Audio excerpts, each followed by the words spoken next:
என்ன பண்ணுறீங்க? பூ பறிக்கலான்னு வந்தீங்களா? செடி பறிக்கிறேன்னு சொல்கிறீங்க. ஆ சரி ஓகே. இன்னைக்கு என்ன கலர் ட்ரெஸ் போட்டிருக்கீங்க? ஸ்கூலுக்கு போகலையா? போகிறீங்களா? அப்புறம் என்ன கலர் ட்ரெஸ்ஸு? ஓஹோ செலிப்ரேட் பண்ணுறீங்களா?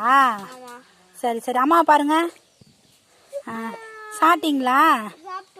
இன்னைக்கு ஸ்கூலில் கிளாஸ் நடக்குமா இல்லையா? நடக்காதா? ஏன்? எங்கேயோ போக போகிறீங்களா? சரி சரி ஓகே. ஆஹா சரி. இப்போ காலைல பிரேக்ஃபாஸ்ட் சாப்பிட்டீங்களா? என்ன சாப்பிட்டீங்க? ஆ சரி ஓகே. இங்கே பாருங்க, அம்மா பாருங்க, பாய் சொல்லுங்க. அம்மா பார்த்து பாய் சொல்லுங்க. ஓகே.